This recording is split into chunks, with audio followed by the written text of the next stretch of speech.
चलिए भाई देखिए, introduction to the poem the lotus eaters, page number 6 पे आइए। इंट्रोडक्शन टू द पोएट हमने कंप्लीट कर लिया था कल, और इंट्रोडक्शन टू द पोएम पढ़ लेते हैं। थोड़ा बहुत हमने तो वैसे समझ लिया था कल, जो भी है क्लियर हो गया था ना सब कुछ। देखिए, the poem entitled the lotus eaters is Tennyson's one of the most popular poems. Tennyson की मोस्ट पॉपुलर पोएम्स में से एक है ये। its second section choric song was included in Palgrave's golden treasury and songs of lyrics। Palgrave ने इसको अपनी writing में जो है इंक्लूड किया था।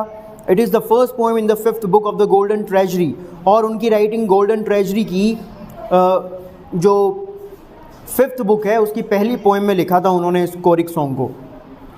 The poem was first published in 1832 when the first reform bill was passed by the British Parliament। The story has been taken from Homer's Odyssey book number 9, where Ulysses, the hero of this epic, is giving a description of his wanderings at the land of the Lotus Eaters। यानी इस poem में जो है Ulysses, जो Homer की ओडिसी का जो epic है उसका हीरो है, इस कहानी में जो है वो जब ट्रोजन वॉर लड़ करके जब वो लौट करके अपने घर की ओर जा रहे थे, तो रास्ते में जो है उनको एक आइलैंड दिखाई देता है जो लोटस ईटर्स का आइलैंड था। तो लोटस ईटर्स के आइलैंड पर वो सारे के सारे लोग उतरते हैं और वहाँ पे जो भी वो करते हैं उन सारी बातों का डिस्क्रिप्शन जो है वो यहाँ पर अपने को इस पोएम में दे रहे हैं। तो मतलब इसीलिए तो इस पोएम का नाम क्या है, द लोटस ईटर्स, क्योंकि वो उतरे कहाँ पर थे, द लोटस ईटर्स लैंड पर उतरे थे, लोटस ईटर्स लैंड पर।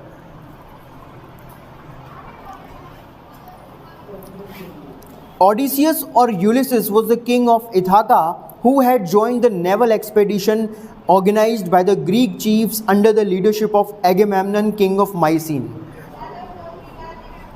Odysseus या फिर यूलिसिस, कुछ भी कह दो आप, ओडिसियस या यूलिसिस, ये इथाका का किंग था। इथाका का किंग था जिसने ग्रीक चीफ्स, ग्रीक कंट्रीज़ के आसपास के क्षेत्रों के ग्रीक जो राजा थे, ग्रीक जो किंग्स थे अपने अपने देशों के, उनमें से एक था एगेमेम्नन, जो कि माइसीन का किंग था। ये भी ग्रीक कंट्रीज़ के आसपास ही आते हैं सारे के सारे। अगर आप इनको अगर सर्च करके देखोगे अगर, तो ये सारे के सारे वर्तमान में प्रेजेंट टाइम में जो ग्रीक कंट्री है उसी के आसपास जो है आपको ये सारे के सारे कंट्रीज़ मिल जाएंगे देखने को। तो ये जो ओडिसियस या यूलिसिस जो था, जो इथाका का किंग था, इसने ग्रीक जो किंग्स थे इनमें किंग ऑफ माइसीन जो एगेमेम्नन था उसकी लीडरशिप में एक समुद्री अभियान को ज्वाइन किया था।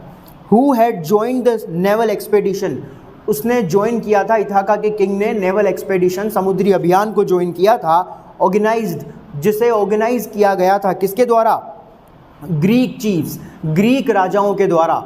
और किसकी लीडरशिप में, माइसीन किंग के, किंग ऑफ माइसीन यानी एगेमेम्नन के नेतृत्व में, एगेमेम्नन के नेतृत्व में जो उसने ये नेवल एक्सपेडिशन चलाया था। इस नेवल एक्सपेडिशन को जो उसने ऑर्गेनाइज किया था, तो उस नेवल एक्सपेडिशन को ज्वाइन करने के लिए गया था ये वहाँ पर द किंग ऑफ इथाका, जिसका नाम था यूलिसिस। या यूलिसिस कहाँ गया था, नेवल एक्सपेडिशन को ज्वाइन करने गया था, जो किसके द्वारा ऑर्गेनाइज किया गया था, किंग ऑफ माइसीन एगेमेम्नन के द्वारा। और किस लिए किया था, टू पनिश ट्रॉय, ट्रॉय को पनिश करने के लिए।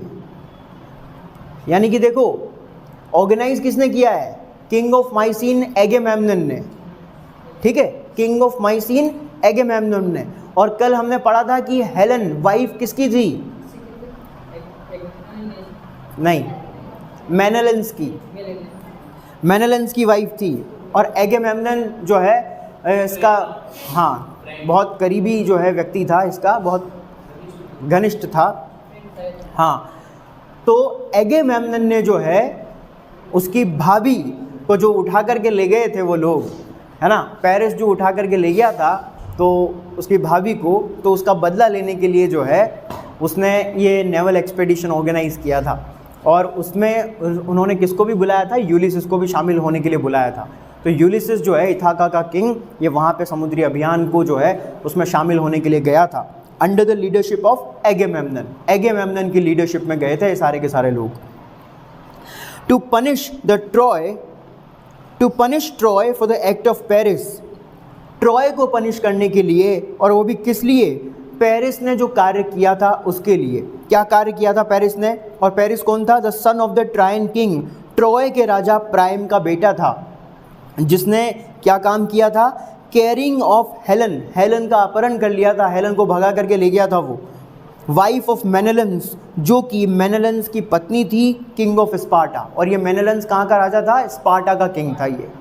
तो स्पार्टा के किंग मेनेलेंस की वाइफ हेलन, जो वर्ल्ड्स मोस्ट ब्यूटीफुल लेडी थी, उसको जो है भगा करके ले गया था पेरिस। उसके बाद जब मेनेलेंस ने शिकायत करी, अरे भाई भाई यार तेरी भाभी को भगा के ले गया यार, तो फिर जो है एगेमेम्नन भी आ गया वहाँ पे। अरे भाई भाई तू चिंता क्यों करता है यार, तेरी भाभी मतलब तेरी वाइफ हो जाता है गलती कभी, तो कोई दिक्कत वाली बात नहीं, कभी कभी स्लिप ऑफ टंग हो जाता है। तो अरे तू चिंता मत कर यार, भाभी को वापस लेके आएंगे, चिंता मत कर, तू सबका बदला लेगा तेरा दोस्त सबका बदला लेगा, चिंता, भाभी का बदला लेगा, सबका बदला लेगा। तो उसके बाद जो है ये एगेमेम्नन एक नेवल एक्सपेडिशन ऑर्गेनाइज करता है, उसमें ये दोनों तो शामिल होते ही हैं, मेनेलेंस और ये खुद एगेमेम्नन, और इसके नेतृत्व में, इसकी लीडरशिप में जो है ये उसको भी बुलाता है, किसको? किंग ऑफ इथाका को, यूलिसिस को भी बुलाता है, और तीनों मिलकर के जो है ट्रॉय के ऊपर अटैक करते हैं, और ऐसा भयंकर अटैक करते हैं कि पेरिस मर जाता है उसमें, और वो ट्रॉय को तबाह कर देते हैं, ख़त्म कर देते हैं। और ऐसा बोलते हैं कि 10 सालों तक जो है ये युद्ध चला था, ट्रोजन वॉर। और हॉलीवुड में मूवी भी है इस नाम से, ट्रॉय के नाम से। आप सर्च करके देखना यूट्यूब पे सर्च करके देखना, ट्रॉय नाम से एक मूवी बनी हुई है, ट्रॉय नाम से यूट्यूब पे सर्च करके देखना आप। हॉलीवुड की एक फेमस मूवी भी है इस कहानी के ऊपर, क्योंकि असली कहानी है ये, रियल स्टोरी है, एक्चुअल स्टोरी है ये। देखिए फिर क्या होता है,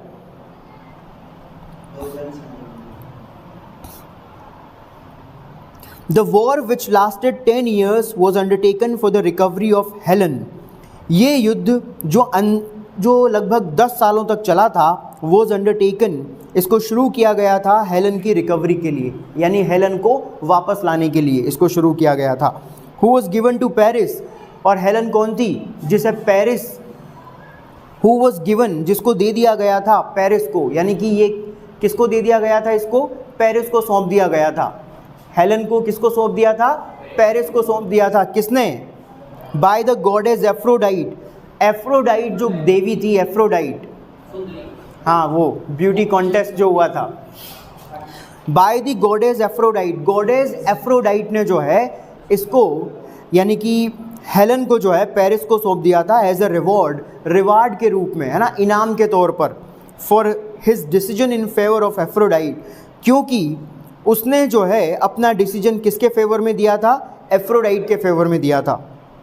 in the contest of beauty contest में जो इनके बीच में हुआ था, उसके बीच में एथीन एंड हीरा, इन तीनों गॉडेजेस के बीच में जो ब्यूटी कॉन्टेस्ट हुआ था, तो उस ब्यूटी कॉन्टेस्ट में पेरिस ने अपना मत किसके पक्ष में दिया? एफ्रोडाइट के फेवर में। तो उससे खुश होकर के एफ्रोडाइट ने क्या किया? एक सुंदर सी राजकुमारी उसको तोहफे में दे दी, भाई तुमने मेरे को ब्यूटी कॉन्टेस्ट जिताया तो इससे मैं खुश हूँ, और मैं तुमको जो है एक सुंदर सी राजकुमारी, जो वर्ल्ड की सबसे खूबसूरत लड़की है, वो मैं तुमको तोहफे में देती हूँ, ये लो। पेरिस को दे दिया उसको। और बाद में फिर क्या हुआ आपको पता है ही सही आगे। हाँ तो वो बिल्कुल सही है बाबू भैया। तो बस वो वाली चीज़ हो जाती है। अब देखो पूरा कंट्री तबाह करवा दिया उसने, पूरा कंट्री, पूरा देश तबाह हो गया उसके वजह से। चलिए ठीक है, ये तो है इस कहानी का बैकग्राउंड, ये कहानी की पृष्ठभूमि। उसके बाद में आगे क्या होता है देखिए। आगे देखो भाई, ये लोटस ईटर्स लैंड जो है, इस लोटस ईटर्स लैंड में ये लोटस का मतलब क्या है इसको भी समझ लेते हैं अपन, उसके बाद में फिर शुरू करेंगे कहानी। The lotus is an African plant. ये लोटस जो है दोस्तों, ये एक अफ्रीकन पौधा है, अफ्रीका में पाया जाने वाला एक प्रकार का पौधा है ये। Not to be confused with the Indian lotus, Padma in Sanskrit. और इस लोटस को पढ़ करके आपको इंडियन कंट्री में या इंडिया में मिलने वाले लोटस से कंफ्यूज नहीं होना है, जिसको पद्म नाम से जाना जाता है संस्कृत भाषा में। यानी कि ये कमल का फूल नहीं है, कमल का फूल नहीं है ये, कमल के फूल से कंफ्यूज नहीं होना है अपने को, है ना। इसमें आता है LOTOS और कमल के फूल में आता है LOTUS, तो कंफ्यूज नहीं होना है यहाँ पे, है ना। इंडियन लोटस से कंफ्यूज नहीं होना है, ये अफ्रीकन प्लांट वाला लोटस है, ये अलग है। नॉन एज द सिरीनियन लोटस, इसको सिरीनियन लोटस के नाम से भी जाना जाता है। It is a low thorny shrub, ये बहुत ही छोटी सी एक तरह की झाड़ी जैसा पौधा होता है जिस पे कांटे उगते हैं। लो, बहुत ही छोटी सी, ज़्यादा ऊंचाई नहीं होती इसकी, बहुत ही नीचा सा छोटा सा पौधा होता है। और थॉर्नी श्रब होती है, थॉर्नी का मतलब कांटेदार एक झाड़ी होती है।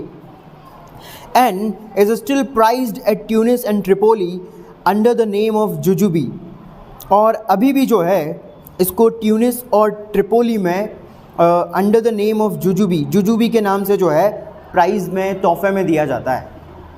ट्रिपोली में और ट्यूनिस में जुजुबी के नाम से जो है इसको तोहफे में दिया जाता है, इस प्लांट को, लोटस प्लांट को।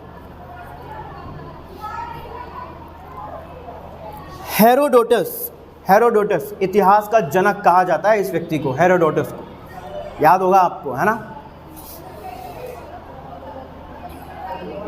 हेरोडोटस हिस्ट्री का जनक, the father of history. Herodotus, the father of Greek history, places the lotus eaters on the Libyan coast. Herodotus, जो कि ग्रीक हिस्ट्री के फादर के रूप में जाने जाते हैं, वो इस लोटस ईटर्स के बारे में बताते हुए कहते हैं कि history places the lotus eaters, कि ये लोटस ईटर्स लैंड कहाँ पर है, on the Libyan coast. Libya जो है ना, लीबिया, लीबिया जो एक कंट्री है, उस लीबिया कंट्री के जो कोस्टल एरिया है, उसका जो तटीय जो क्षेत्र है, उसी के नज़दीक जो है, वहीं पर जो है एक छोटी सी जगह है ये लोटस ईटर्स लैंड। अब लीबिया कहाँ पर है? अफ्रीका में है। लीबिया देखना आप, अफ्रीकन कंट्री है लीबिया। तो लीबिया का जो समुद्री किनारा है ना, बस उसी के नज़दीक है ये। और ऐसा कौन बता रहा है? हेरोडोटस। हेरोडोटस, जिन्हें ग्रीक हिस्ट्री का जनक कहा जाता है, वो ऐसा बताते हैं कि ये लोटस ईटर्स लैंड कहाँ पर है? अफ्रीकन कंट्री लीबिया के कोस्टल एरिया में है, बिल्कुल उसी के नज़दीक है ये लोटस ईटर्स। वहाँ पर बताते हैं, इसकी स्थिति वहाँ पर है। हेरोडोटस ऐसा बता रहे हैं। This plant was suppose to possess the magical virtues, और ऐसा बताते हैं हेरोडोटस, हमको ये बता रहे हैं कि ये प्लांट जो है, ऐसा माना जाता है कि इसके अंदर जो है बहुत अलग अलग प्रकार के जो है, बहुत सारे जो है जादुई मैजिकल वर्च्यूज़ हैं, बहुत सारे जादुई गुण हैं इसके अंदर। मैजिकल वर्च्यूज़, बहुत सारे जो है सरप्राइजिंग वर्च्यूज़, बहुत सारे जादुई गुण हैं इसके अंदर, इस पौधे के अंदर, ऐसा बताते हैं। Of making man forget there past life, कि जो भी व्यक्ति इसको खाता है, ये उन लोगों की पास्ट लाइफ को भुला देता है। यानी जो भी व्यक्ति इसको खाएगा, वो उसको नशा चढ़ जाता है। मतलब जो भी व्यक्ति इस लोटस प्लांट को खाता है ना, उसको नशा चढ़ जाता है, और नशे में होने की वजह से वो अपनी पास्ट लाइफ जो होती है उस व्यक्ति की, उसको भूल जाता है। ठीक है, जैसे लगाने के बाद आदमी सब कुछ भूल जाता है ना, उसके बाद याद आता है।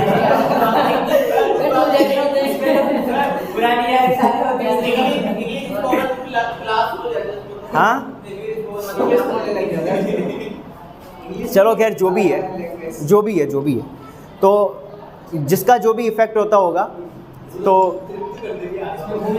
हाँ, इसमें क्या होता है, जो भी रहा हो, जिसका जो भी इफ़ेक्ट होता होगा, लेकिन इस लोटस प्लांट का इफ़ेक्ट तो कैसा होता है कि ये एक अफ्रीकन पौधा है और लीबियन कोस्ट के नज़दीक में पाया जाता है। वहीं पर है ये लोटस ईटर्स लैंड। और इसका इफ़ेक्ट क्या होता है कि जो भी व्यक्ति इसको खाता है, वो अपनी पास्ट लाइफ को भूल जाता है और नशे में आ जाता है वो। And also causing a feeling of Langer, और साथ ही साथ उसके अंदर जो है थकान सी जो है उसको महसूस होना शुरू हो जाती है। लैक ऑफ लेसिट्यूड मतलब लैक ऑफ एनर्जी जो है उसको फील होना शुरू हो जाती है। यानी कि ऐसा लगने लग जाता है जैसे शरीर में बिल्कुल भी एनर्जी नहीं बची, बिल्कुल नशा सा हो गया, बिल्कुल एकदम जो है पूरा शरीर टूट सा गया, थकान जो है उसको महसूस होना शुरू हो जाती है। ये इसका इफ़ेक्ट होता है। और साथ ही साथ एक और इफेक्ट बताया है उन्होंने, world weariness to those who ate them, और साथ ही साथ वर्ल्ड वेरीनेस भी उनको फील होना शुरू हो जाती है। वर्ल्ड का मतलब दुनिया, वेरीनेस मतलब थकान, यानी दुनिया से जो है थक जाएगा आदमी, अरे यार दुनिया में तो तकलीफ़ ही तकलीफ़ है, ये तो दुनिया ही बेकार है, दुनिया ही ख़राब है, दुनिया से भी थकान हो जाती है उसको। ये 3 इफ़ेक्ट पड़ते हैं ये लोटस प्लांट खाने के, ठीक है। तो ढूंढ करके लाओ कहाँ मिलता है ये लोटस प्लांट खाने के, ये 3 इफ़ेक्ट मिलते हैं। सबसे पहला इफ़ेक्ट, आप अपनी पास्ट लाइफ को भूल जाओगे। नंबर 2 इफ़ेक्ट, आपको सुस्ती सी महसूस होना शुरू हो जाएगी, आलस से आना शुरू हो जाएंगे, लैक ऑफ एनर्जी आपको फील होगी, थके थके से आप जो है अपने आप को महसूस करोगे, जैसे शरीर में बिल्कुल एनर्जी नहीं बची है।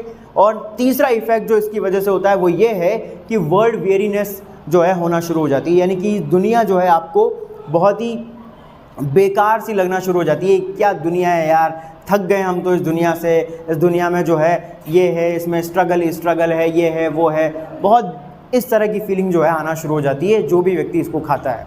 ऐसा प्लांट है ये लोटस प्लांट, जो अफ्रीका में पाया जाता है, ऐसा पौधा है ये। एक छोटी सी जो है कांटेदार झाड़ी होती है जिस पे ये फूल उगते हैं, इसके लोटस के फूल उगते हैं, जिनको जो भी व्यक्ति खाता है उसको नशा हो जाता है। तो ऐसी भूमि पर उतरे थे ये लोग, यूलिसिस और उसकी आर्मी के सारे लोग ऐसी जगह पर उतरे थे। और ऐसी जगह पर उतर करके अब सोचो जब उन्होंने उस प्लांट को खाया होगा तो फिर क्या हश्न उनका हुआ होगा, वही सब अपने को इसमें पढ़ना है। देखो करते हैं पोएम की शुरुआत। आइए पेज नंबर 10 पर।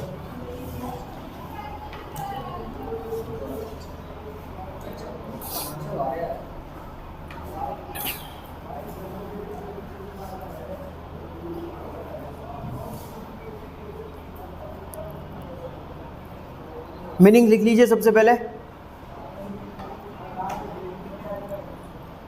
करेज, हिम्मत, साहस।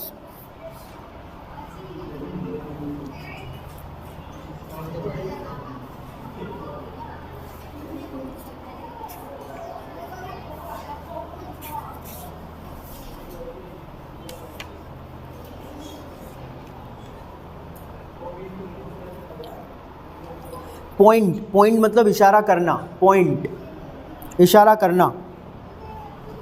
टूवर्ड्स मतलब की ओर। इसके नीचे वाली लाइन में आओ, माउंटिंग का मतलब उठती हुई, जैसे समुंदर की लहरें उठती है ना ऊपर, ऐसे उठती हुई। वेव का मतलब लहर। रोल का मतलब रोल होना, लुढ़कना, रोल का मतलब लुढ़कना। शोर का मतलब होता है किनारा, वार्ड मतलब की ओर, किनारे की ओर। सून का मतलब शीघ्र। 4 नंबर की लाइन पे आओ, सीम का मतलब प्रतीत होना, आफ्टरनून दोपहर। नंबर 5 ऑल राउंड, चारों ओर। कोस्ट का मतलब किनारा। लैंग्विड मतलब शांत, शांत। एयर का मतलब हवा। सून का मतलब होता है मंद पड़ जाना, धीमी पड़ जाना। सून मतलब मंद पड़ जाना, धीमा पड़ जाना, या बेहोश हो जाना भी होता है सून का मतलब।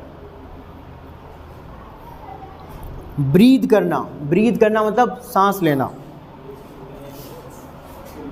आगे लिखा हुआ है हैथ, HATH, हैथ। ये हैज़ है, हैज़। वेरी मतलब थका देने वाला। ड्रीम का मतलब सपना। इसके नीचे फुल फेस्ड का मतलब पूरा गोलाकार शेप में।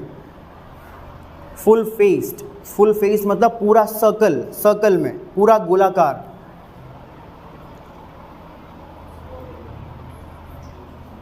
अबव द वैली का मतलब घाटी, अबव मतलब के ऊपर। Stood the moon. इसके नीचे है डाउनवर्ड मतलब नीचे की ओर। स्मोक का मतलब धुआं। स्लेंडर मतलब पतली, स्लेंडर मतलब पतली। स्ट्रीम का मतलब धारा, मतलब एक छोटी सी धारा, पतली सी धारा, ज़्यादा चौड़ी नहीं थी, मतलब छोटी सी।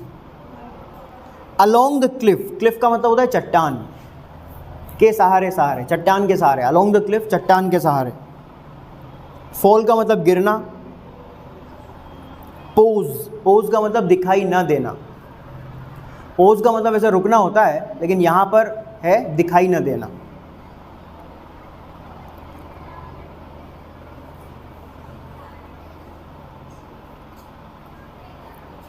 चलो अब थोड़ा सा पढ़ लेते हैं अपन, फिर उसके बाद में कंटिन्यू करेंगे, है ना। देखिए, तो वापस से एक बार वहीं से कनेक्ट करते हैं कि यूलिसिस और उसकी पूरी आर्मी के लोग अपने पानी के जहाज़ पर, अपने शिप पर बैठ करके जो है, अपने शिप पर सवार होकर के कहाँ से लौट रहे थे? ट्रोजन वॉर से लौट रहे थे। और कहाँ जा रहे थे वो? अपने घर की ओर जा रहे थे। अब ग्रीक से, अब आप देखो ग्रीस जो आप यहाँ जहाँ पर देखोगे तो ये अफ्रीका का तट लगभग यहीं पर आता है, और लीबिया कम से कम यहाँ पर है मेरे ख्याल से। तो यहाँ पर जब उन्होंने लड़ाई लड़ी होगी तो यहाँ से निकल करके या इधर की तरफ से जब ये निकल करके जा रहे होंगे, तो अब उस टाइम की कंडीशन कैसी थी, उस टाइम पे मतलब महाद्वीपीय व्यवस्था कैसी थी, ये कोई बता नहीं सकते हैं, क्योंकि वैगनर ने बोला है ना कि ये धीरे धीरे महाद्वीप जो है इधर सरक गए, है ना। धीरे धीरे ये पूरा जो न्यूजीलैंड ऑस्ट्रेलिया जो है पहले इससे जुड़ा हुआ था, ये फिर धीरे धीरे जो है उधर चला गया। फिर तो उस टाइम पे महाद्वीपीय व्यवस्था कैसी थी ये अपन कह नहीं सकते, बता नहीं सकते। हो सकता है ये इससे जुड़ा हुआ हो, इंडोनेशिया इंडिया का ही पार्ट हो, नीचे से निकला हो उसके, है ना। बट जो है लीबिया जहाँ पर है वहाँ से जो है ये ग्रीस कंट्री बिल्कुल नज़दीक ही पड़ती है, तो वहाँ से जो है जा कर के ये लौट रहे होंगे। कौन? यूलिसिस और इसकी आर्मी के लोग अफ्रीका के नज़दीक से होकर के जा रहे होंगे वो। इसका मतलब समंदर जो नीचे की तरफ कौन सा है? दक्षिणी ध्रुव महासागर है नीचे की तरफ, और इधर अटलांटिक ओशन है ना। तो यहीं से होकर के निकल रहे होंगे। तो जैसे ही वो लोग लीबिया की कोस्ट के नज़दीक पहुंचते हैं अपने शिप से, जैसे ही उनका शिप वहाँ से गुजर रहा होता है और वो घर की तरफ जब जा रहे होते हैं, तो उनका शिप कहाँ से गुजर रहा होता है? लीबिया के कोस्ट से, क्योंकि हेरोडोटस ने ऐसा बताया है कि लीबिया के कोस्ट के नज़दीक ही थी ये लोटस ईटर्स की लैंड जो थी। तो जैसे ही वो अपने घर की तरफ जा रहे थे, तो समंदर में आगे बढ़ते बढ़ते जो है यूलिसिस को जो है एक भूमि दिखाई देती है, एक आइलैंड दिखाई देता है, और उस आइलैंड की तरफ वो इशारा करके, जो बोटमैन था, जो बोट चला रहा था, उसको इशारा करके उस बोट को जो है उस आइलैंड की तरफ मोड़ने के लिए कहता है कि भाई उधर की तरफ ले लो, उस लैंड की तरफ, वहाँ पर जो है रुक करके थोड़ा आराम कर लेंगे। तो देखो क्या कह रहा है वो, करेज। वो अपने सारे के सारे आर्मी के सोल्जर्स से कहता है, साथियों हिम्मत रखो। ही सेड, ही का मतलब Ulysses.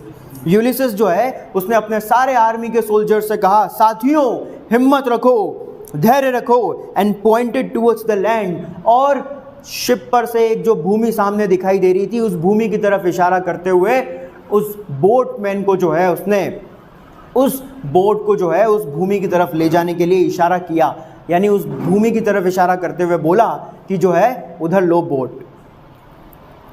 This mounting wave will roll shoreward soon. और ये समंदर में उठती हुई जो लहर है, ये समंदर में जो उठती हुई लहर है, ये बहुत जल्दी जो है हमको किनारे की तरफ लुढ़का देगी। यानी कि बोट जो है किसके ऊपर आ गई? उठती हुई लहर के ऊपर आ गई। तो जैसे ही वो उठती हुई लहर लुढ़क करके आगे किनारे की तरफ जाएगी, उसके साथ ही उनका जहाज़ भी जो है आगे किनारे की तरफ चला जाएगा। मतलब वो लहर जो है उनको किनारे पर ले जाने में मदद कर रही है ना। तो वो बोटमैन से कहता है कि बोट जो है उस भूमि की तरफ ले लो जो हमको वहाँ पे दिखाई दे रही है, उसकी तरफ इशारा करके वो बोलता है, क्योंकि समंदर में उठती हुई जो है लहर है, ये हमें बहुत शीघ्र जो है किनारे की तरफ पहुँचा देगी। In the afternoon they came onto a land in which it seemed always afternoon. दोपहर का समय था जब वो इस भूमि पर आए, यानी उनका जहाज़ जो है इस भूमि पर उतर गया। अब इस भूमि पर उनका जहाज़ पहुंच गया लोटस ईटर्स लैंड पर। और वहाँ पर जब वो लोग उतरे, तो उतर करके चारों तरफ जब लोग देखने लगे, तो ऐसा प्रतीत हुआ जैसे कि चारों तरफ क्या, ऑल राउंड, इन विच, ये एक ऐसी भूमि थी वो सारे के सारे लोग एक ऐसी भूमि पर आए थे, ऐसी भूमि पर उतरे थे, in which it seemed always afternoon, जहाँ पर हर समय ऐसा महसूस होता था जैसे कि मानो चारों तरफ जो है आफ्टरनून का समय हो रहा हो। ये एक ऐसी भूमि थी जहाँ पर हमेशा किसी भी टाइम आप देखो हमेशा ऐसा लगता है जैसे कि अभी कौन सा समय चल रहा है, दोपहर का समय चल रहा है। दोपहरी महसूस हुआ करती थी वहाँ पे, चाहे कोई भी टाइम हो, हमेशा वहाँ पे ऐसा लगता था जैसे चारों तरफ जो है, चारों तरफ के एटमॉस्फेयर को देख करके जैसे कि वहाँ पे हमेशा क्या रहता है, दोपहर रहती है। ऐसी भूमि थी जहाँ पर ये लोग पहुँचे, उतरे। All round the coast the languid air did swoon, चारों तरफ किनारे के जब वो लोग घूमने लगे, जो लोटस ईटर्स लैंड का जो किनारा था, जब उस किनारे के चारों तरफ जब वो यूलिसेस और उसकी आर्मी के लोग जब घूमने लगे, द लैंग्विड एयर डिड स्वून, शांत जो हवा थी, यानी हवा बिल्कुल नहीं चल रही थी वहाँ पे, हल्की फुल्की सी जो धीमी सी जो हवा चल रही होगी, शांत जो हवा थी, बिल्कुल शांत, बिल्कुल धीमी सी, ऐसी लग रही थी जैसे कि मानो जो है डेड हो गई हो, हवा जो है वो मर गई हो, बिल्कुल भी हवा नहीं चल रही थी वहाँ पे। ऐसा लग रहा है जैसे बेहोश हो गई हो, हवा जो है मर गई हो, डेड हो गई हो, बिल्कुल भी हवा वहाँ पर नहीं थी उस भूमि पर, उस धरती पर।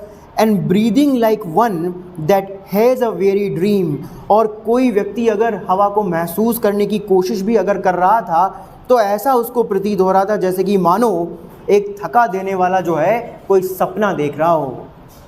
यानी कि वहाँ के यूलिसेस के आर्मी के लोगों ने जब वहाँ पर उतर करके जब हवा को ब्रीद करने की कोशिश की ना, भाई यहाँ तो हवा ही नहीं है, बिल्कुल भी हवा ही नहीं चल रही यहाँ तो बिल्कुल भी, तो लेकिन उन्होंने जब एयर को ब्रीद करने की कोशिश की तो ऐसा लगा जैसे कि थकान सी महसूस हुई उनको। क्यों? क्योंकि लोटस ईटर्स की लैंड थी, और लोटस ईटर्स की उस लैंड पर जहाँ पर लोटस उगे हुए होंगे ना, तो उनकी खुशबू उस पूरे वातावरण में फैली हुई होगी। और जैसा कि अपन ने लोटस के बारे में पढ़ा है, जो भी व्यक्ति इनको खाएगा उसका नशा चढ़ जाएगा। अब नशा चढ़ेगा तो जाहिर सी बात है, उन्होंने जब एयर को ब्रीथ किया वहाँ पर तो ऐसा लगा जैसे कोई थका देने वाला सा सपना जो है वो उनको फील हुआ, जैसे कि मानो बहुत थकान सी और एक सपना जैसा कुछ लगा उनको, ऐसा फील हुआ उनको जैसे जो है कोई थका देने वाला जो है सपना जो है उनको महसूस हो रहा है, ऐसा लग रहा है कि जैसे कोई सपना देख रहे हो, ऐसा फील हुआ उनको जब वो वहाँ किनारे पर उतरे। तो full faced above the valley stood the moon, और जब उन्होंने ऊपर की तरफ देखा वहाँ पर जो है एक घाटी भी थी भाई, वहाँ पे जो है जिस जगह पर वो उतरे उसी जगह पर जो है साइड में आगे की तरफ जो है एक घाटी थी, बहुत गहरी घाटी थी। उस घाटी के ठीक ऊपर की तरफ जो है पूरा गोलाकार शेप में चंद्रमा चमक रहा था, मून चमक रहा था। यानी कि जहाँ से वो लोग जब जिस जगह से उतरे होंगे तो उसके बाद में वो लोग पूरे कोस्ट के चारों तरफ जो है चक्कर काटने लगे, घूमने लगे, देखने लगे कि भाई इस धरती पर क्या क्या है। तो कुछ लोगों को जो है हवा महसूस नहीं हुई कि यार यहाँ तो बिल्कुल हवा नहीं है। कुछ लोगों ने जब एयर को ब्रीथ करने की कोशिश की तो उनको थकान सी फील होने लगी। फिर यूलिसेस के आर्मी के लोगों ने चारों तरफ नज़रें घुमा करके देखी भाई क्या क्या है यहाँ पर। देखते ना अपन किसी नई जगह पे जाते हैं तो वाह यार कितनी सुंदर जगह है, तो उन्होंने भी चारों तरफ जब नज़रें घुमा करके देखी तो एक घाटी उनको नज़र आई, और उस घाटी के ऊपर जो है आकाश में गोलाकार जो है चंद्रमा उनको चमकता हुआ नज़र आया। And like me a downward smoke, और बिल्कुल वो यूलिसेस पोइट कहते हैं एंड लाइक मी, और वो कहते हैं कि बिल्कुल उस घाटी के नज़दीक जिस तरह से जाकर के पोइट कह रहे हैं, यानी कि मैं जैसे ही जो है उस घाटी के नज़दीक गया तो उस घाटी के अंदर नीचे की तरफ जब मैंने देखा तो बिल्कुल जिस तरह से मैं उस घाटी के नीचे उसके नीचे अंदर देख रहा था, बिल्कुल मेरी ही तरह जो है डाउनवर्ड स्मोक, बहुत सारा जो धुआं था वो ऊपर से नीचे की तरफ जो है उसमें जा रहा था। बहुत सारा धुआं जो है उसमें नीचे की तरफ जाते हुए दिखाई दे रहा था, डाउनवर्ड नीचे की तरफ जाते हुए जो है उनको नज़र आ रहा था। यानी जैसे ही उन्होंने उस घाटी के नीचे नज़दीक जाकर के उस घाटी के अंदर झांकने की कोशिश की तो उनको बहुत सारा जो है आसपास का धुआं है वो नीचे जाता हुआ जो है उनको नज़र आया।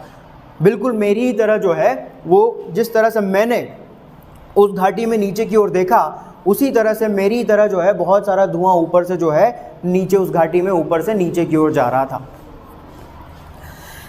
And the slender stream along the Cliff, और पास ही में जो चट्टान थी, अब उसी घाटी के नज़दीक में कोई चट्टान रखी होगी या कोई आसपास कोई ऊंची सी चट्टान होगी वहाँ पर, तो उसी चट्टान के सहारे से जो है अलोंग द क्लिफ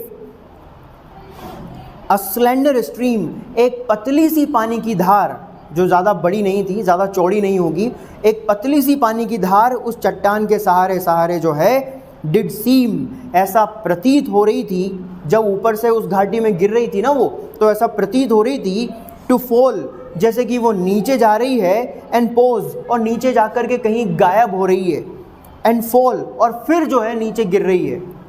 मतलब देखो क्या होता है दोस्तों, जैसे आपने किसी घाटी वगैरह में देखा होगा, जैसे जहाँ पे झरने वगैरह होते हैं ना, स्पेशली ऐसे जगह पर अगर आप कभी गए हो तो आपने देखा होगा कुछ ऊपर से जब झरना गिरता है कहीं से, ऊपर के पानी जब आता है तो ऊपर से पानी आने के बाद में जब वो नीचे गिरने लगता है तो यहाँ से कुछ भूमि नीचे की जो है ऐसे आगे निकली हुई होती है ना, तो आगे निकल करके फिर उसके नीचे वाला जो हिस्सा आता है, नीचे वाला, तो कभी कभी जहाँ से जब, और इस दृश्य को जब अपन इधर साइड से देखते हैं तो अपने को कैसा दिखाई देता है वो पानी, कि यहाँ से तो गिरता हुआ नज़र आता है लेकिन यहाँ से गायब हो जाता है, फिर वापस नीचे से लुढ़क करके अपने को पानी की धार वो दिखने लगती है। तो पानी की धार यहाँ से यहाँ तक तो नज़र आई हमको, फिर यहाँ पे गायब हो गई, फिर यहाँ से वापस से दिखाई देने लगी, दिखाई दी ना।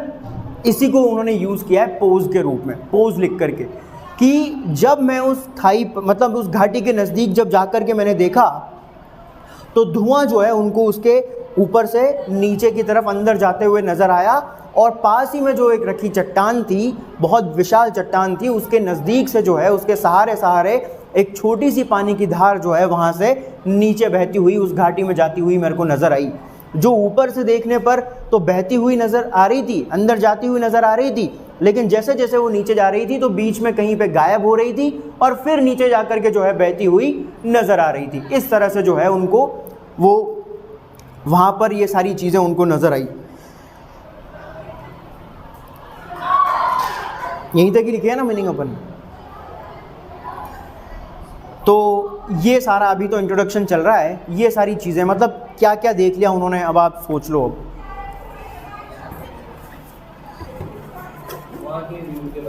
वहाँ के व्यू के बारे में बता रहे हैं सर, है ना, वहाँ का व्यू कैसा था। तो व्यू के डायग्राम बना लेते हैं अपन, वहाँ का व्यू कैसा था, अभी आपको थोड़ा सा पता लग जाएगा, आइडिया लग जाएगा कैसा व्यू था।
ये चट्टानें पड़ी हुई है वहाँ,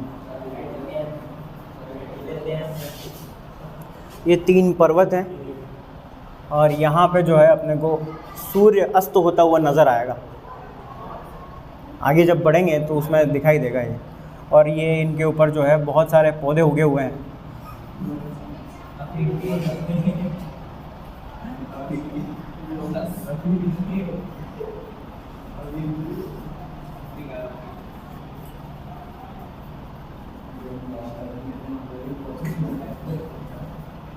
पेड़ हैं, यहाँ बर्फ़ जमी हुई है।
और यहाँ पर जो है शायद उनका जहाज़ उतरा होगा।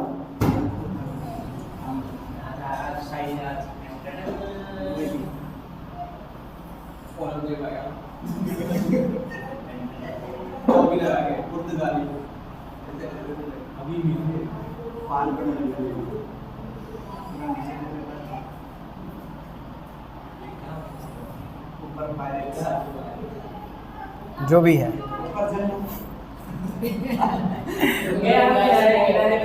किनारे पे रुक गया हो बस। ये यहाँ पे जो है रस्सी बांध रखी है इन्होंने, एंकर डल गया यहाँ पे। और ये यहाँ पे जो है, हाँ ये फ्लैग लगा दो यार। और यहाँ पे जो है वो लोग घूम रहे थे, कोई यहाँ पे होगा, कोई यहाँ होगा, यहाँ होगा, यहाँ सब तरफ घूम रहे थे वो यहाँ पे आसपास।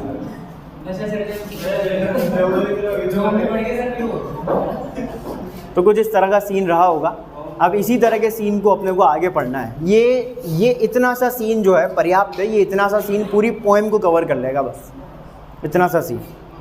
अभी जब अपन आगे पढ़ेंगे तो इस आगे अपने को जो है वो और इंट्रोडक्शन देंगे। अभी तो उन्होंने केवल कितना सा इंट्रोडक्शन दिया है कि किस तरह से वो वहाँ पर आए, एक लहर की सहायता से जो है, एक समुद्री लहर की सहायता से वो किनारे तक पहुँचे, नाव से नीचे उतरे, नीचे उतर करके उनको ऐसा फील हुआ कि वहाँ पर हवा बिल्कुल नहीं चल रही है ना, हवा बिल्कुल शांत है, बिल्कुल धीमी है, और एक अजीब सी थकान सी महसूस उनको जो है होना वहाँ पे शुरू होती है जब वो एयर को ब्रीथ करते हैं। चारों तरफ जो वो नज़र उठा करके देखते हैं तो इधर घाटी के ऊपर एक चंद्रमा जो है उनको चमकता हुआ नज़र आता है, और उन्हीं में से कोई एक व्यक्ति जब इस घाटी में नीचे झांक करके देखता है तो ऊपर से धुआं जो है उसको उस घाटी के अंदर जाते हुए दिखाई दिया, और इन्हीं चट्टान के सहारे सहारे एक पतली सी पानी की धार जो है उनको उसके अंदर जो है गिरती हुई नज़र आई। बस अभी तक इतना पढ़ा है अपन। अब उसके बाद अब अपन आगे पढ़ेंगे। अब आगे वो और इंट्रोडक्शन देंगे, और किसके बारे में बताएंगे, इस वनस्पति के बारे में बताएंगे कि जो है ये जो 3 पहाड़ की चोटियां हैं, इन 3 पहाड़ की चोटियों पर बर्फ़ जमी हुई है, इनके पहाड़ों के ऊपर जो है पेड़ जो है उगे हुए हैं, बहुत ही घने वृक्ष हैं, और बहुत सारे लोटस प्लांट्स वहाँ पर उगे हुए हैं। उसके बाद में फिर कहानी आगे बढ़ेगी, फिर क्या होता है। ठीक है, तो पढ़ कर के आइएगा, फिर कल कंटिन्यू करेंगे अपन आगे।